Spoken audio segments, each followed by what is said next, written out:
రిజర్వేషన్లపై 50% limit ఎత్తేస్తాం. ఇక AICC సమావేశంలో Congress party 3 తీర్మానాలు ఏఐసిసి తీర్మానాల గురించి ఉదయపూర్ డిక్లరేషన్ గురించి మనం మాట్లాడుకోవాలి. ఈ కాంగ్రెస్ పార్టీ తీర్మానాలు ఎంత అద్భుతంగా ఉంటాయంటే ఉదయపూర్ డిక్లరేషన్ ప్రతి ఎంపీ స్థానంలో ఇది కాంగ్రెస్ పార్టీ డిక్లరేషన్.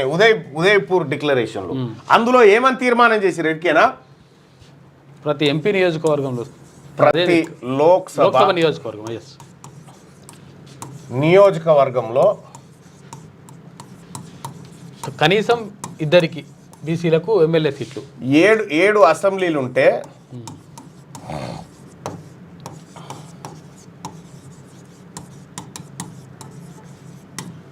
2 స్థానాలు బీసీలకు ఖచ్చితంగా ఇవ్వాలి. మినిమం అది.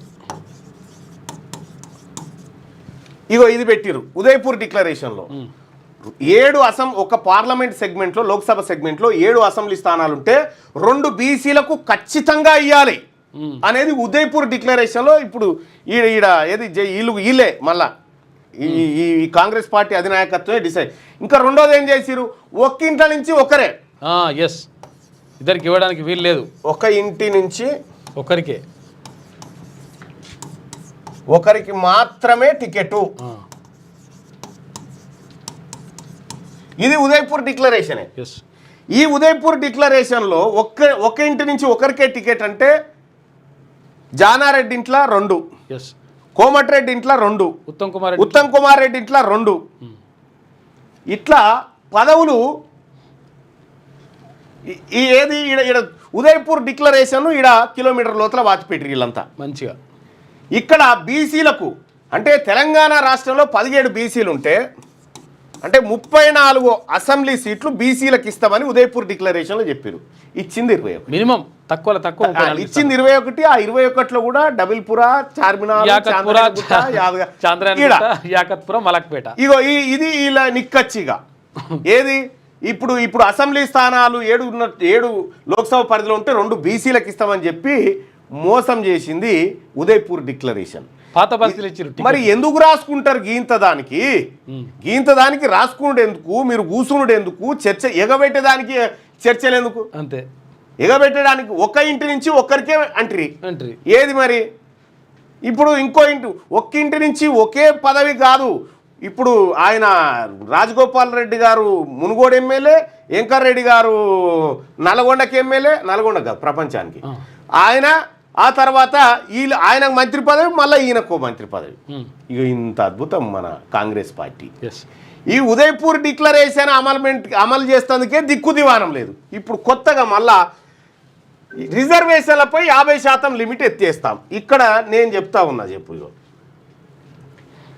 50% లిమిట్ ఎత్తేస్తాం. బీసీలు ఎంత ఉన్నారో అంత ఇవ్వాలి వాళ్ళకంటారు. బీసీలు ఎంత ఉన్నారో ఇప్పుడు ఈ రిటైర్ అయిన వాళ్ళని తీసేస్తే వీళ్ళకి బీసీలు లేరుగా, ఓన్లీ అగ్రవర్ణాలులే. ఇక్కడ ఎన్ని రావాలి మీరు చెప్పిన లెక్కన రాహుల్ గాంధీ గారు? బీసీలకు రావాల్సింది ఎంత? ఇక్కడ రావాల్సింది 81 సీట్లు అనుకో. 80లో కనీసం వీళ్ళు చెప్పిన 42% అయినా కూడా 50% పెట్టుకున్న 40 సీట్లు అయితే బీసీలకు రావాలి. రాలే 56.33 అన్నారు కదా మీరు, అంత రావాలి. ఇక అంతేందుకు ఇప్పుడు 6 మంత్రి పదవులు ఉన్నాయి కదా, ఈ 6 కన్నా 50% సీలింగ్ ఎత్తేసి చూపెట్టు. ఈ 6 మంత్రి పదవుల కాడ ఇవి బీసీలకు రావాల్సిన మంత్రి పదవులు కదా, బీసీలకు ఆ సీలింగ్ ఎత్తేసి చూపెట్టరు సాలిగా. ఇక ఉదయపూరు, ఈ జైపూరు ఇవన్నీ అన్నీ ఉత్తాయే. వీళ్ళు రాసుకుంటారు బయలాడో కానీ అమలు చేయరు. రాసుకుంటారు అలా నామకే వాస్తే, అమలు చేయరు. నమ్మకం లేదు అంటున్నారు. ఏం నమ్మకం ఉంటుంది చెప్పు? ఉదయపూర్ కానే గత మోసం చేస్తారు బీసీలని ఉదయపూర్ డిక్లరేషన్ మీద. వాస్తవం. ఈ పైపెచ్చు బీసీ లీడర్లు ఎవరైతే ముఖ్యులు ఉన్నారో వాళ్ళకి టికెట్లు కట్ చేశారు. ఇక్కడ మధు యాష్కి గౌడ్ ఎక్కడ ముఖ్యమంత్రికి పోటీ వస్తాడని ఆయన ఫస్ట్ లిస్ట్ లో రాకుండా నాన్సీ సెకండ్ లిస్ట్ లో ఇచ్చి ఆయన ఓడగొట్టారు.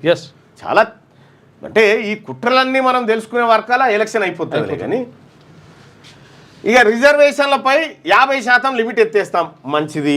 మళ్ళా నమ్ముతున్నాం 3 తీర్మానాలు ఆమోదించింది. రిజర్వేషన్లపై 50% పరిమితిని రద్దు చేయాలని, జాతీయ స్థాయిలో ఎస్సీ ఎస్టీ సబ్ ప్లాన్ తీసుకురావాలని. మరి బీసీ సబ్ ప్లాన్ సంగతి ఏంది? సంపద అందరికి పంచుతానుగా జనాభా దామాష ప్రకారం జనాభా ఆధారంగా బడ్జెట్లో నిధులు కేటాయి. మరి బీసీలకు సంబంధించినటువంటిది ఏది? బీసీలకు చేయకపోగా ఈడబ్ల్యూఎస్ కోటాకు ఓటేసి వచ్చి తిరిపోయి.